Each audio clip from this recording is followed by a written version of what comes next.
পৃথিবীতে সবচেয়ে আপন আর মধুর সম্পর্ক হচ্ছে মা সন্তানের সম্পর্ক। সন্তানের সুখের জন্য মায়েরা সবকিছু করতে পারে। তারা সব অসম্ভবকে সম্ভব করে সন্তানের মুখে হাসি ফুটাতে পারে। আজ দেখব এমনই এক মায়ের গল্প, যে তার সন্তানকে বাঁচাতে পৃথিবীর সব প্রতিকূলতার বিরুদ্ধে একা দাঁড়িয়ে যায়। সব ষড়যন্ত্রের জাল ছিন্ন করে সে সন্তানকে তার স্বপ্নের ঠিকানায় পৌঁছে দেয়। ইমোশনাল এই মুভিটি শেষ পর্যন্ত দেখলে চোখের পানি ধরে রাখতে পারবেন না। আজ এক্সপ্লেন করব 2017 সালে মালায়ালাম ভাষায় মুক্তি পাওয়া movie care of Saira Banu. তো চলুন দেরি না করে চলে যাই মুভির গল্পে। মুভির কাহিনী শুরু হয় কেরালার একটি সরকারি কলোনি থেকে। এই কলোনির একটি বাড়িতে সায়রা তার ছেলে জশুয়া পিটারের সাথে থাকে। জশুয়া কলেজ থেকে পাশ করে এখানকার ল কলেজে ভর্তি হয়েছে, কিন্তু তার পড়াশোনার চেয়ে ফটোগ্রাফি করতে বেশি ভালো লাগে। সারাদিন সে তার ক্যামেরা নিয়ে পড়ে থাকে। জশুয়ার বাবা জর্জ পিটারও অনেক বড় ফটোগ্রাফার ছিল। ফটোগ্রাফির জন্য সে জাতীয় পুরস্কারও পেয়েছে। জশুয়া যখন 1 বছরে, তখন পিটার জর্জ ছবি তুলতে গিয়ে নিখোঁজ হয়ে যায়। তার আর কোনো সন্ধান পাওয়া যায়নি। সায়রা এখানকার লোকাল পোস্ট অফিসে পোস্টম্যানের কাজ করে। সকালে উঠে সে রান্না বান্না শেষ করে সায়রা জশুয়াকে নাস্তায় গমের দোসা দেয়। জশুয়া বলে, আমি গমের দোসা খাবো না, রোজ রোজ এক জিনিস ভালো লাগে না। সায়রা বলে, আমি এখানে হোটেল খুলে বসেনি যে তোকে নিত্য নতুন খাবার দেব। জশুয়া ফোন টিপছে দেখে সায়রা বলে, তুই ফোন টেপা ছাড়া কি আর কিছুই করতে পারিস না? তোদের বয়সে আমি শুধু একটা ক্যালকুলেটর পেয়েছিলাম, আর আজকের বাচ্চাদের জন্মের পরদিনই মোবাইল দিতে হয়। জশুয়া কিছু না বলে চুপচাপ মোবাইল টিপতে থাকে। নাস্তা শেষ করে সায়রা ও জশুয়া একসাথে বের হয়। সায়রা রোজ তার স্কুটিতে করে জশুয়াকে তার কলেজে পৌঁছে দেয়। সায়রাদের প্রতিবেশী বৃদ্ধা মহিলা এখানে বারান্দায় বসে রোজ কাঁথা সেলাই করে। জশুয়া তার জন্য মাঝে মধ্যেই চকলেট নিয়ে আসে। চকলেট তার খুব পছন্দ, কিন্তু বৃদ্ধার বাড়ির লোকেরা এটা তেমন একটা পছন্দ করতো না। বাসা নিচে সায়রার স্কুটির পাশে জশুয়ার বাবার রয়্যাল এনফিল্ড বাইকটি পার্ক করে রাখা। জশুয়ার অনেক ইচ্ছে সে তার বাবার বাইকটি নিয়ে ঘুরতে যাবে, কিন্তু সায়রা তাকে এই বাইকটি নিয়ে যেতে দেয় না, কারণ এখনো তার ড্রাইভিং লাইসেন্স হয়নি। তার 20 বছর পূর্ণ হলে তবেই সে ড্রাইভিং লাইসেন্স পাবে। তাই তাকে সায়রার সাথে স্কুটিতে করেই কলেজে যেতে হয়। এখান থেকে সিন শিফট হয় আর সিন চলে যায় কেরালার হাইকোর্টে। অ্যাডভোকেট এনিজন থ্রাভাডি নামের একজন আইনজীবী একটি মাল্টিন্যাশনাল ফুড কোম্পানির বিরুদ্ধে তাদের বাজারজাত করার নুডলসে ক্ষতিকর সোডিয়াম গ্লুটামিন থাকার অভিযোগে মামলা দায়ের করেছে। আজ এই মামলার শুনানি, তাই পাবলিক ইন্টারেস্ট থাকায় সব ধরনের মিডিয়ায় এই নিউজ ফলো করে প্রচার করা হচ্ছিল। এনিজন কোর্ট চত্বরে এসে গাড়ি থেকে নামলে সাংবাদিকরা তাকে জিজ্ঞেস করে যে সে এত বড় কোম্পানির বিরুদ্ধে মামলা করেছে সেটি কোর্টে প্রমাণ করতে পারবে কিনা। এনিজন বলে, আমি আমার তথ্য প্রমাণ কোর্টে পেশ করব, কোর্টে বাকিটা বিচার করবে। আরেকজন তাকে জিজ্ঞেস করে যে এত বড় কোম্পানির বিরুদ্ধে সে কেস জিততে পারবে কিনা। এনিজন বলে, দেখা যাবে। এই বলে সে কোর্টের ভেতরে চলে যায়। কোর্টের শুনানি শুরু হলে কোম্পানির পক্ষের আইনজীবী কোর্টকে বলে, এই কোম্পানির নুডলসে খুবই অল্প পরিমাণে সোডিয়াম গ্লুটামিন ব্যবহার করা হয়, যা মানব দেহের জন্য সহনীয়। এটি জন তখন অবজেকশন জানিয়ে কোর্টকে বলে, ভারতবর্ষে এমন অনেক বাচ্চা আছে যারা প্রায় প্রতিদিন নুডলস খায়। একটি প্যাকেটে যে পরিমাণ সোডিয়াম গ্লুটামিন আছে তা মানব দেহের জন্য সহনীয় হলেও রেগুলার এই নুডলস খাওয়ার ফলে তা আর সহনীয় থাকে না। তাই সে কোর্টে আবেদন করে কোর্ট যেন এই কোম্পানিকে ক্ষতিকর সোডিয়াম গ্লুটামিন ব্যবহারের জন্য জরিমানার আদেশ দেন। যুক্তিতর্ক শুনে কোর্ট কোম্পানিকে 5 কোটি টাকার জরিমানা দেওয়ার আদেশ দেয়। ওই দিন জশুয়াদের কলেজে একটা ইভেন্ট চলছিল, তাই জশুয়া সায়রাকে ফোন দিয়ে বলে দেয় যে আজ তার বাসায় ফিরতে একটু লেট হবে। একথা বলেই জশুয়া ফোন রেখে দেয়। কিছুদিন আগে এই কলেজের একটি ছেলে ও একটি মেয়ে প্রেম করার সময় এলাকার কিছু লোক তাদের মারধর করে। এর প্রতিবাদে কলেজের মেয়েরা একটি প্রতিবাদ সভার আয়োজন করেছে, যেখানে ছেলে মেয়েরা একে অন্যকে প্রকাশ্যে সবার সামনে কিস করে প্রতিবাদ জানাবে। কিন্তু এলাকার লোকেরা এই অনুষ্ঠানে বাধা দেয়। তারা কিছুতেই এই অনুষ্ঠান হতে দেবে না। এই নিয়ে এলাকাবাসী ও স্টুডেন্টদের মধ্যে ঝগড়া মারামারি শুরু হলে সেখানে পুলিশ চলে আসে। জশুয়া এইসবের ছবি তুলছিল।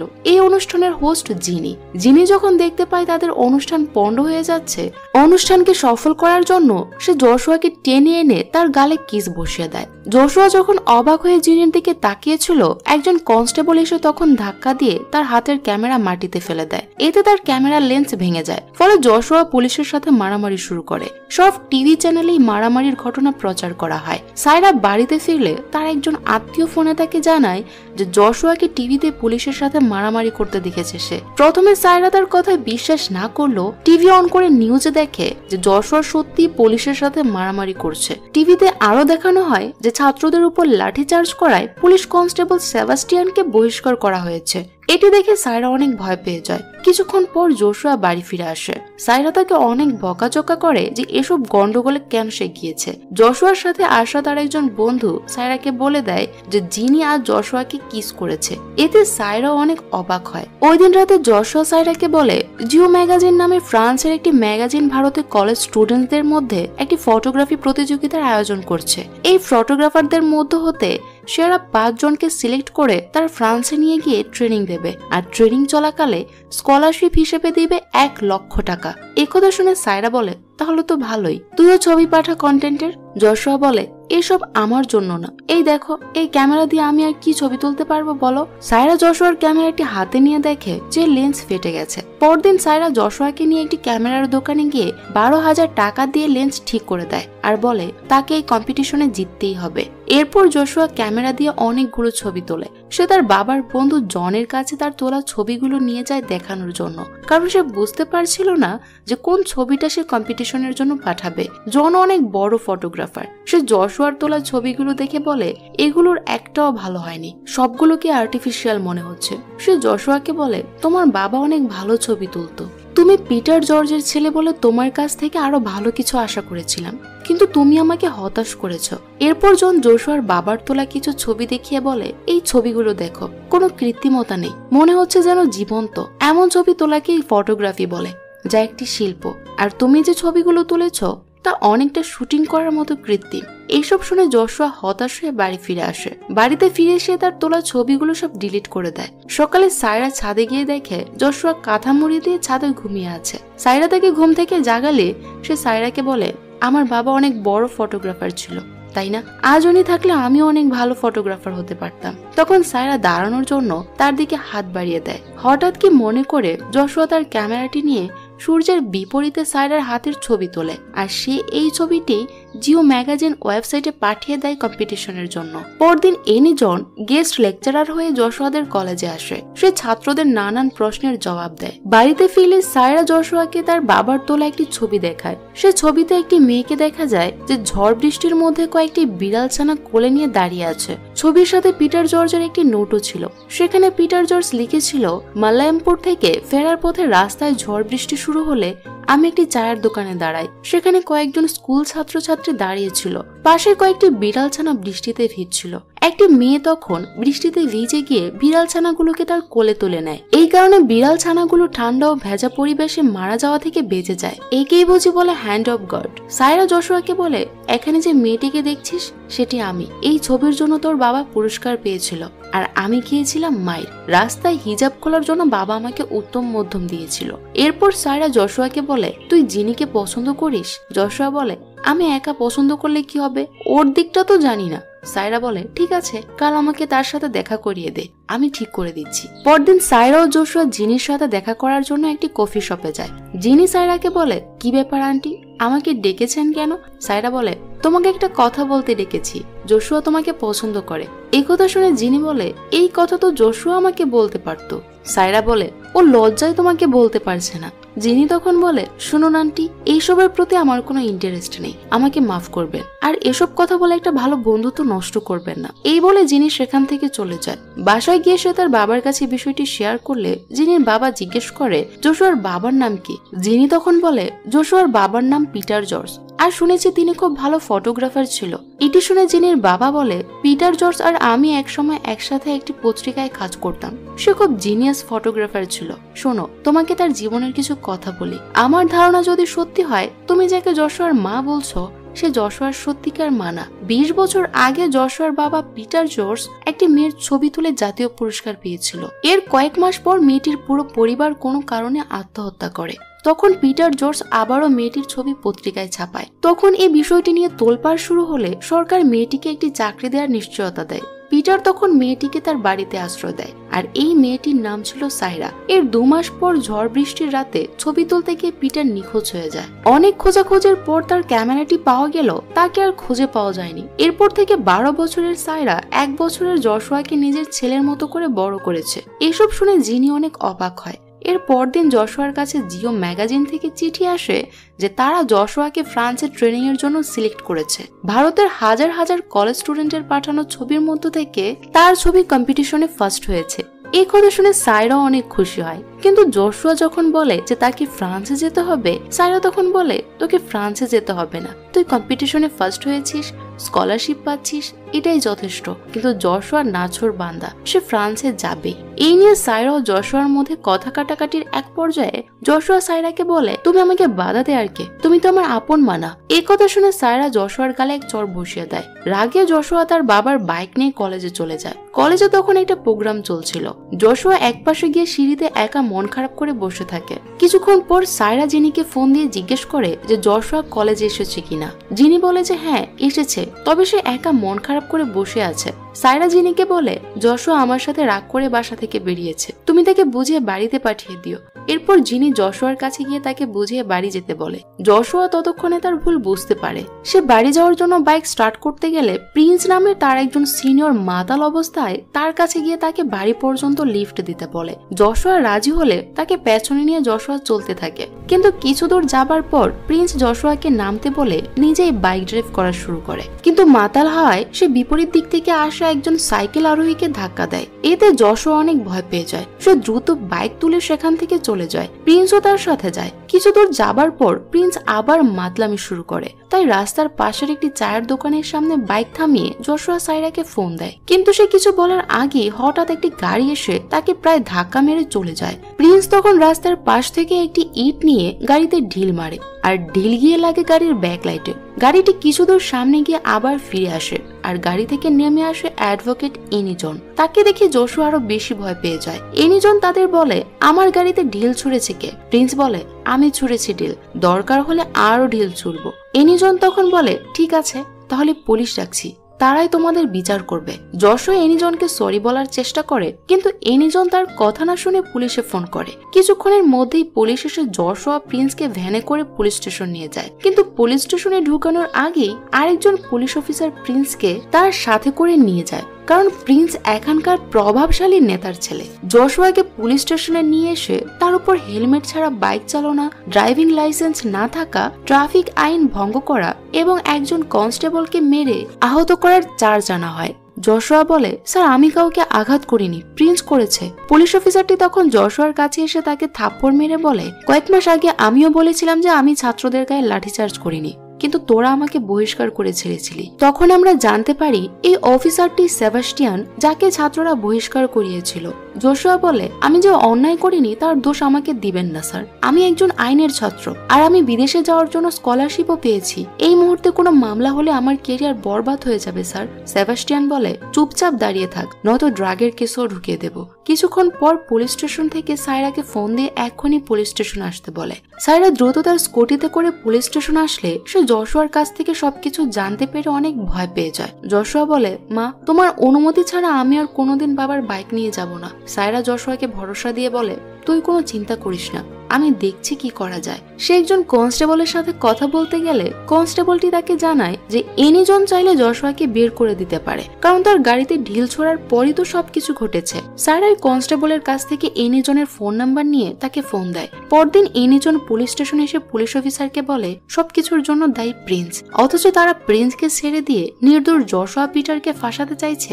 এনিজনের কথায় পুলিশ জশুয়াকে ছেড়ে দেয়। এজন্য সায়রা এনিজনকে অনেক ধন্যবাদ জানায়। পরদিন জশুয়া সায়রা শপিং করতে যায়, কারণ কয়েকদিন পরেই জশুয়া ফ্রান্সে যাবে ফটোগ্রাফি ট্রেনিং করতে।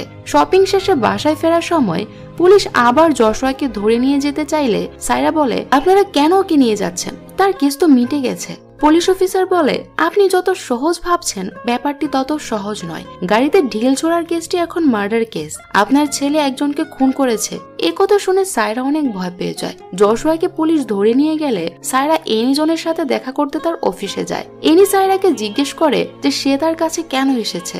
সায়রা তাকে বলে আমার ছেলেকে পুলিশ আবার ধরে নিয়ে গেছে, তারা বলছে জশুয়া নাকি কাউকে খুন করেছে। এনি বলে দেখো সায়রা, আমি এই কেসটির ব্যাপারে জানি, এটি একটি হিট অ্যান্ড রান কেস। সেদিন যশোয়া বাইক চালানোর সময় একজন লোককে চাপা দেয়, লোকটি সেখানেই মারা যায়। মৃত লোকটির বাড়ি পশ্চিমবঙ্গে, এজন্য বেঙ্গল সরকার থেকে কেরালা সরকারের ওপর চাপ আসছে কেসটির সঠিক তদন্তের জন্য। এজন্য কেরালা সরকারের পক্ষ থেকে একজন বিশেষ আইনজীবী নিয়োগ করা হয়েছে, আর সেটা দুর্ভাগ্যজনক ভাবে আমি। সাইরা বলে, কিন্তু ওই সময় যশোয়া না, বরং প্রিন্স বাইক চালাচ্ছিল। এনি বলে, আইন কলেজের ছাত্ররা এই সাক্ষী দিয়েছে যে সেদিন যশোয়া বাইক চালিয়ে কলেজ থেকে বের হয়েছিল। এছাড়া রেলওয়ের একজন সিকিউরিটি গার্ডও অ্যাক্সিডেন্টের পর যশোয়াকে ড্রাইভ করে পালিয়ে যেতে দেখেছে। আর প্রিন্স তখন এতটাই মাতাল ছিল যে ড্রাইভ করার অবস্থায় ছিল না। মারা যাওয়া কিষান কুমারকে ন্যায় বিচার পাইয়ে দেওয়ার জন্যই আমি কোর্টে কেস লড়বো। তুমি বরং অন্য কোনো উকিল দেখে নাও যশোয়ার হয়ে কেস লড়ার জন্য।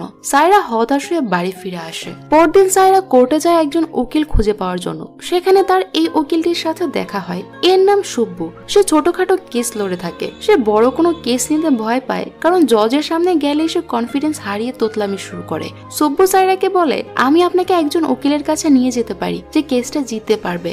সুব্বু সাইরাকে নিয়ে অ্যাডভোকেট জ্যাকবের চেম্বারে গেলে তার অ্যাসিস্ট্যান্ট সাইরাকে বলে, কেস লড়তে হলে আগে তাকে 3 লাখ টাকা ডিপোজিট করতে হবে জ্যাকবের অ্যাকাউন্টে, তবেই তিনি কেস ফাইলে হাত দেবেন। সাইরা বলে, কিন্তু আমার কাছে তো এত টাকা নেই। অ্যাসিস্ট্যান্ট তখন বলে, ম্যাডাম তাহলে অন্য উকিল দেখে নেন। এরপর সুব্বু সাইরাকে মিস্টার ভাটিয়া নামের একজনের কাছে নিয়ে যায়। কিন্তু সাইরা মুসলিম এটা জানার পর সে তাদের কেস নেবে না বলে সাফ জানিয়ে দেয়, কারণ সে কট্টর ব্রাহ্মণ। সুব্বু সাইরাকে নিয়ে একজন সিনিয়র উকিলের কাছে গেলে ওই উকিল সাইরাকে বলে, দেখুন ম্যাডাম, এনি প্রতিপক্ষ হয়ে কেস নেওয়া মানে পরাজয় নিশ্চিত জেনেও যুদ্ধে নামা। কে এমন কেস নেবে বলুন তো? তবে এমন কেউ কেস নিতে পারে যে নিজেকে মিডিয়ায় প্রচার করতে চায়। সে সাইরাকে অ্যাডভোকেট বনি গুপ্তার অ্যাড্রেস দিয়ে তার সাথে দেখা করতে বলে। সাইরা ও সুব্বু বনি গুপ্তার সাথে দেখা করতে গেলে প্রথমে বনি গুপ্তা কেসটি নিতে রাজি হয়, কিন্তু পরে যখন জানতে পারে যে এই কেসের সাথে সাবু চাক্কালাকানের ছেলে প্রিন্স জড়িত, তখন সে কেসটি নিতে পারবে না বলে জানিয়ে দেয়, কারণ প্রিন্সের বোন নেন্সির সাথে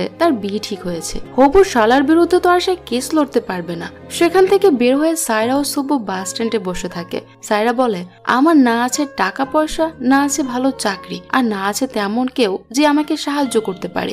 এই আইন আদালত আমাদের জন্য নয়। সুব্বু সাইরাকে বলে, আমাদের এখনো সব আশা শেষ হয়ে যায়নি। যারা টাকার জন্য কোনো উকিল নিয়োগ করতে পারে না, তাদের সাহায্য করার জন্য লিগ্যাল এইড আছে।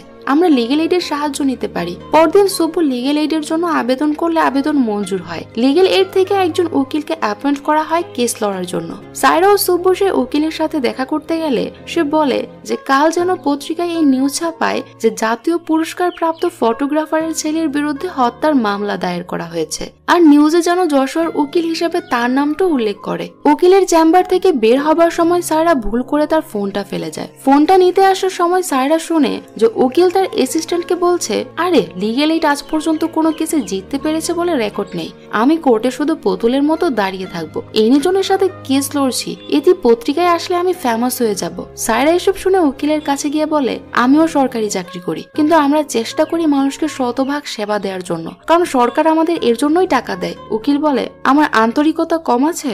হয়েছে, যাও এবার। সাইরা বলে, আপনি আমাদের শেষ ভরসা ছিলেন। উকিল বলে, এই কেস লড়াটা আমার জন্য অনেক রিস্ক, কারণ এনিজনের সাথে কেস লড়ে আজ পর্যন্ত কেউ জিততে পারেনি। আর তাছাড়া এখানে স্পষ্ট যে যশোয়া গাড়ি চাপা দিয়ে মানুষ খুন করেছে। সাইরা বলে, আমার ছেলে খুন করেনি। উকিল বলে, কি আমার ছেলে করছো? ও কি তোমার নিজের ছেলে নাকি? ওর বাবা তোমাকে বিয়ে করেছিল নাকি এমনি মজা লুটেছে? তারও তো কোনো প্রমাণ নেই। এইসব শুনে সাইরা কোনো কথা না বলে তার ফেলে যাওয়া ফোন নিয়ে সেখান থেকে বেরিয়ে যায়। বাইরে বের হয়ে অপমানে আর অসহায়ত্বে সে কান্না করতে থাকে।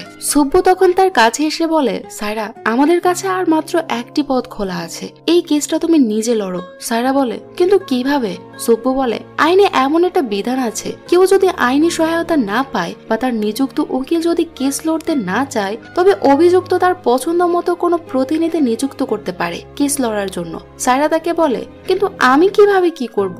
আমি তো আদালত, আইন কানুন এসবের কিছুই জানি না। সুব্বু বলে, বোন, যশোয়াকে ছাড়াতে হলে সর্বোচ্চ এফোর্ট দিয়ে কেস লড়তে হবে, কিন্তু তোমার চেয়ে বেশি এফোর্ট আর কে দিতে পারবে বলো? বিচারের ইতিহাসে এমন অনেক নজির আছে যে অনেক অনেক বড় বড় উকিলও সাধারণ মানুষের কাছে হেরে গেছে শুধু তার আন্তরিক প্রচেষ্টার জন্য। সায়রা বলে, তাহলে এর জন্য আমাকে কি করতে হবে? সুব্বু বলে, এর জন্য আমাদের যশোয়ার কাছ থেকে সম্মতিপত্র নিতে হবে, আর সম্মতিপত্রটি বিচারকের কাছ থেকে মঞ্জুর করিয়ে নিতে হবে। পরদিন সায়রা যশোয়ার সম্মতিপত্র নিয়ে বিচারকের কামরায় যায় তা মঞ্জুর করানোর জন্য। বিচারক জনার্দন করুপ সায়রাকে বলে, তুমি কি আইন কানুন কিছু জানো কিংবা আদালতের ভেতরটা কখনো দেখেছো?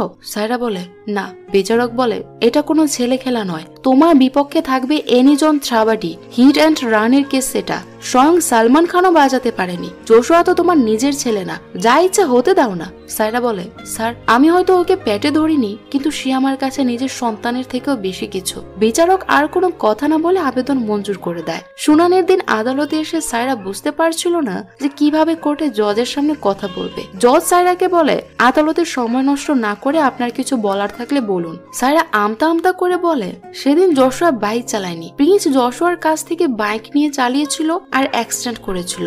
জজ সায়রাকে বলে, এর কোনো প্রমাণ আছে আপনার কাছে? সায়রা বলে, যশোয়া আমাকে বলেছিল। জজ বলে, যশোয়া আপনাকে কি বলেছিল সে ব্যাপারে কোর্টের কোনো কৌতূহল নেই, আপনার কাছে কোনো প্রমাণ থাকলে কোর্টে পেশ করুন। সায়রা তখন চুপ করে থাকে। এনিজন কোর্টের পারমিশন নিয়ে কোর্টকে বলে, সেদিন কিষণ কুমারকে গাড়ি চাপা দেওয়ার পর যদি ইমিডিয়েটলি তাকে হাসপাতালে নেওয়া হতো তবে হয়তো কিষণ কুমার বেঁচে যেত। এখানে কে বাইক চালাচ্ছিল সেটাই শুধু মুখ্য বিষয় নয়। আইনের ছাত্র যশোয়া সংকট মুহূর্তে গুরুতর অবহেলা করেছে, যা আইনত অপরাধ। এখন যশোয়াকে জামিন দেয়া হলে সে পালিয়ে যেতে পারে কিংবা তদন্তে ব্যাঘাত ঘটাতে পারে। তাই আমি কোর্টের কাছে আবেদন করব যশোয়াকে জামিন না দিয়ে রিমান্ডে দেয়া হোক। কোর্ট যশোয়ার 10 দিন রিমান্ড মঞ্জুর করে আর সায়রাকে বলে, পরে শুনানির দিন কি বলবে তা যেন ভালো করে স্টাডি করে আসে, কারণ আদালতের সময় নষ্ট করাও একটা অপরাধ। পরদিন যশোয়ার বন্ধুরা সায়রার বাড়িতে তার সাথে দেখা করতে আসে। তারা সায়রাকে বলে যে তারা যশোয়ার জন্য একটি ফান্ড রেজ করার চেষ্টা করছে। যেখানে প্রিন্স এনিজনের গাড়িতে ঢিল ছুঁড়েছিল সেই জায়গায় গিয়ে সায়রা দেখতে পায় দোকানটি রাস্তার ডান পাশে। সে সুব্বুকে বলে, দোকানটি যেহেতু রাস্তার ডান পাশে, এর মানে যশোয়া ডান পাশে দাঁড়িয়েছিল, এর মানে এনিজন ডান পাশ দিয়ে গাড়ি চালাচ্ছিল। ওই দিন জিনির বাবা সায়রাকে তার সাথে দেখা করতে বলে। সায়রা সুব্বুকে নিয়ে জিনিদের বাড়িতে গেলে জিনির বাবা সায়রাকে বলে, আমার জানা মতে এইসব সরকারি কেস সরকারি উকিলদের দেয়া হয়, কিন্তু এনিজনকে এই কেস দেওয়ার কারণে আমার সন্দেহ হয়। আমি খোঁজ নিয়ে জানতে পারি এনি নিজে এডিশনাল সেক্রেটারি মনোজ কুমারের সাথে দেখা করে এই কেসটি নিয়েছে। মনোজ কুমার এনিজনের কলেজ ফ্রেন্ড। আমার মনে হয় এই কেসে এনির ব্যক্তিগত কোনো ইন্টারেস্ট আছে। সায়রা বলে, আমি এখন কি করব তাহলে? জিনির বাবা বলে, তোমাকে কেসটি স্টাডি করার পাশাপাশি এনিজনকেও স্টাডি করতে হবে। সে সায়রার কাছে একটি ফাইল দিয়ে বলে, এতে এনিজন ও তার মতো আরো কিছু উকিলের বিষয়ে লেখা আছে, আশা করি এটি তোমার কাজে লাগবে। এরপর থেকে সায়রা কেসটির বিষয়ে চিন্তা ভাবনার পাশাপাশি এনিজনকেও ফলো করতে থাকে। এনিজনের কোর্ট প্র্যাকটিস থেকে শুরু করে সোশ্যাল মিডিয়া সব জায়গায় সে এনিজনকে ফলো করে। একদিন পোস্ট অফিসে চিঠি সিরিয়াল করার সময় সারা এনির নামে একটি গাড়ি কোম্পানি থেকে পাঠানো একটি চিঠি দেখতে পায়। এটি দেখে তার কিছুটা সন্দেহ হলে সে গাড়ির কোম্পানিতে গিয়ে খোঁজ নিয়ে জানতে পারে যে এনি তার গাড়িটি তাদের কাছে সার্ভিসিং এর জন্য দিয়েছিল। তার গাড়ির একটি হেডলাইট ও পেছনের একটি ব্যাকলাইট ভাঙা ছিল। তাছাড়া গাড়ির সামনেও কিছু অংশ ক্ষতিগ্রস্ত ছিল। এনির ফেসবুক প্রোফাইল চেক করে সায়রা জানতে পারে যেদিন যশোয়া অ্যাক্সিডেন্ট করেছিল সেদিন এনির ছেলে অর্জুনের জন্মদিন ছিল। এনি সেদিন অর্জুনকে গাড়ির ড্রাইভিং সিটে বসিয়ে ফেসবুকে ছবি আপলোড করেছিল। এটি দেখে সে কিছু অনুমান করতে পারে। পরদিন সে এনির বাড়িতে যায়। এনি সায়রাকে বলে, শুনানির তো আর মাত্র একদিন বাকি, আদালতে কি বলবে তা কি ঠিক করেছ? সায়রা বলে, আমি জানি ম্যাডাম, আমি যাই বলি না কেন কোর্টে আমি আপনার সাথে জিততে পারবো না, কিন্তু এই কদিনে আমি কিছু জানতে পেরেছি। সেদিন আপনার গাড়ি চাপায় সেই বাঙালি লোকটি মারা গিয়েছিল, তাই না? এ কথা শুনে এনি বলে, কি আজে বাজে কথা বলছো তুমি? সায়রা বলে, আপনার গাড়িটি গ্যারেজে সার্ভিসিং এর জন্য দেয়া হয়েছিল। গাড়িতে হেডলাইট ও ব্যাকলাইট দুটোই ভাঙা ছিল, কিন্তু আপনার কথা মতো ঢিলে শুধু গাড়ির ব্যাকলাইট ভেঙেছিল। যশোয়া আমাকে বলেছিল যে গাড়িতে একটি হেডলাইট জ্বলছিল সেদিন, আর আপনার মতো আইন জানাশোনা লোক তো আর একটা হেডলাইট নষ্ট গাড়ি নিয়ে রাস্তায় বের হবে না। আর আপনি যে গ্যারেজে গাড়ি সার্ভিসিং এর জন্য দিয়েছেন সেখানেও আমি খোঁজ নিয়েছি। আপনার গাড়ির সামনের অংশ কিছুর সাথে ধাক্কা লেগে ভেঙে গিয়েছিল। এরপরও কি আপনি বলবেন যে সেদিন আপনার গাড়ি কাউকে ধাক্কা দেয়নি? এনি বলে, তুমি কি বলছো এসব আবল তাবল কথা? সায়রা বলে, আমি জানি না আমি আবল তাবল বলছি কিনা, কিন্তু আমি যা বলছি তা যদি সত্যি হয় তবে আমি আমার ছেলেকে বের করে আনবই। ওই সময় এনির ছেলে অর্জুন সেখানে আসলে সায়রা অর্জুনকে এক প্যাকেট চকলেট দিয়ে জন্মদিনের উইশ করে।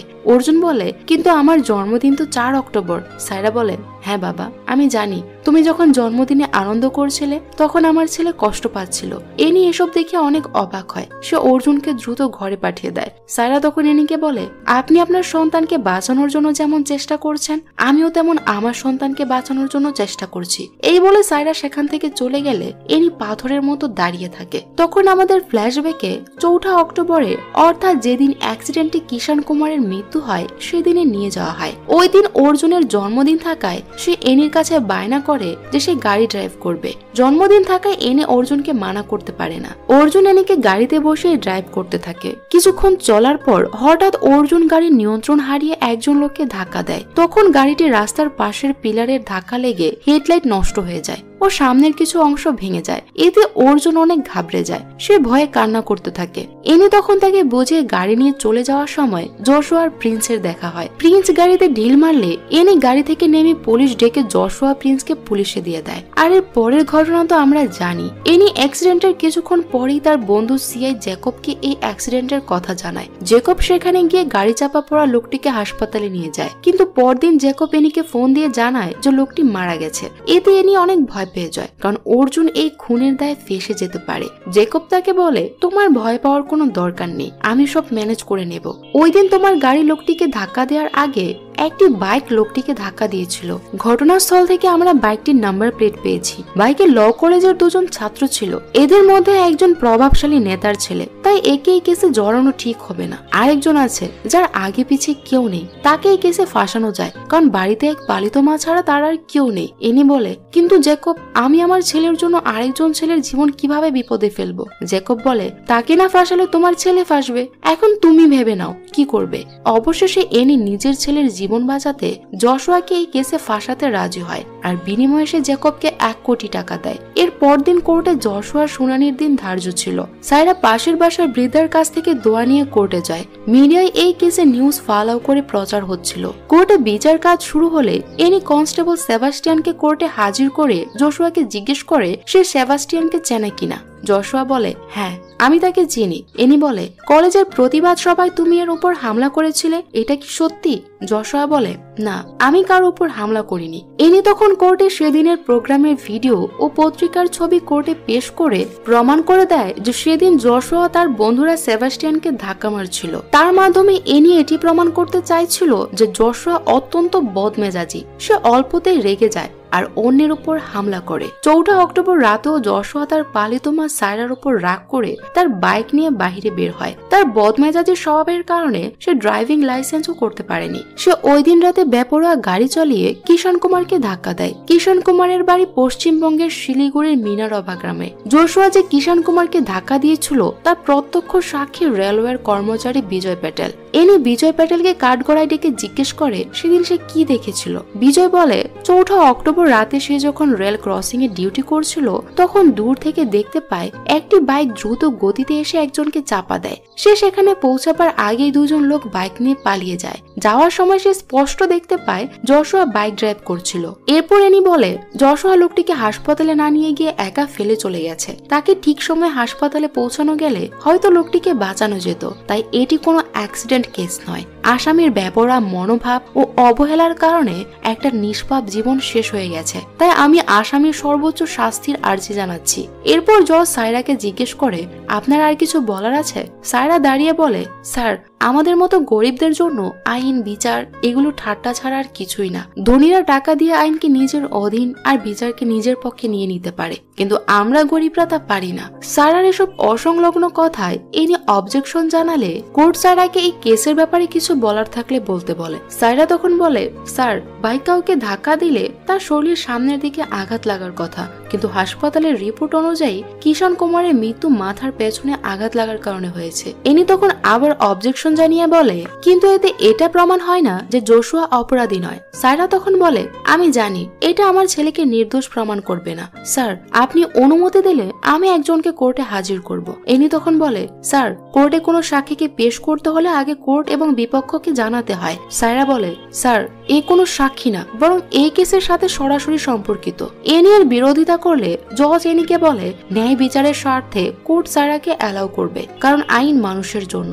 এনি হতাশ হয়ে বসে পড়লে সায়রা কাঠগড়ায় একজন লোককে ডেকে আনে। সায়রা লোকটিকে প্রথমে তার ঠিকানা জিজ্ঞেস করে। লোকটি বলে তার বাড়ি মিনারবা গ্রাম, শিলিগুড়ি, পশ্চিমবঙ্গ। এরপর সায়রা লোকটিকে তার নাম জিজ্ঞেস করলে লোকটি বলে তার নাম কিষান কুমার।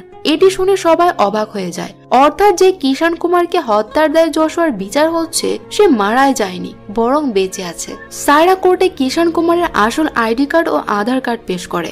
এরপর কোর্ট 1 ঘন্টার বিরতি দেয়া হয়। বিরতির সময় সায়রা ও এনিকেও কোর্টরুম থেকে বের হয় না। সায়রা এনিকে বলে, ম্যাডাম আপনি ভাবছেন আমি কি করে এত সব জানলাম, তাই না? আমি আপনার ছেলের ফেসবুক আইডি চেক করে জানতে পেরেছি 4 অক্টোবর রাতে সে আপনার গাড়ি ড্রাইভ করেছে। সে গাড়ি স্টিয়ারিং এ বসে ছবিও আপলোড করেছিল। তখনই আমার সন্দেহ হয়, আর তারপর আপনার গাড়ির ব্যাপারে জানতে পেরে নিশ্চিত হই যে জশুয়া নির্দোষ। কিন্তু তবু আমি জানতাম যে এসব আমার ছেলেকে নির্দোষ প্রমাণের জন্য যথেষ্ট না, তাই আমি একটি পথ অবলম্বন করি। আমি পোস্ট অফিসে চাকরি করার সুবাদে জানতাম যে এই রাজ্যে অন্য রাজ্য থেকে একই নাম এবং একই ঠিকানার একাধিক লোক কাজ করতে আসে। এজন্য আমি কিষান কুমারের এখানকার ঠিকানার একটি চিঠি লিখি, আর সেই চিঠি রিসিভ করে এই কিষান কুমার। তখন আমি বুঝতে পারি যে যার মৃত্যুর জন্য জশুয়াকে দায়ী করা হচ্ছে সে আসলে কিষান কুমার নয়। তখন আমি কিষান কুমারকে কোর্টে পেশ করার সিদ্ধান্ত নেই, কিন্তু আমি শুধু এটাই ভাবছিলাম যে আমার ছেলেকে মুক্ত করতে আমি না জানি আপনার ছেলের নাম কোর্টে বলে ফেলি।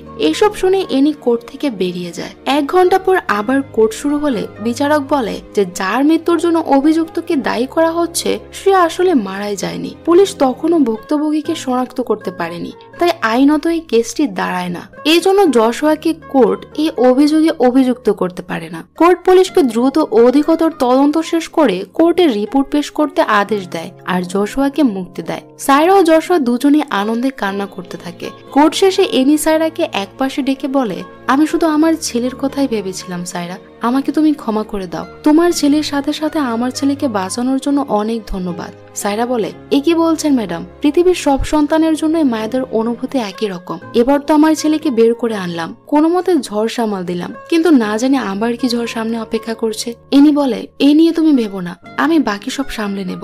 এর 1 সপ্তাহ পর জশুয়া ফ্রান্সে চলে যায়। সায়রা এখানে পুরোপুরি একা হয়ে যায়। তার মনে হয় যে লোকটা অ্যাক্সিডেন্টে মারা গেছে তার মাও হয়তো তার পথ চেয়ে বসে আছে। এজন্য সে বেরিয়ে পড়ে সেই মৃত লোকটির ঠিকানার খোঁজে। আর এই সিনের মধ্য দিয়ে এই মুভিটি শেষ হয়ে যায়। তো মুভিটির কাহিনী আপনাদের কাছে কেমন লেগেছে তা কমেন্ট করতে ভুলবেন না। সবাই ভালো থাকবেন।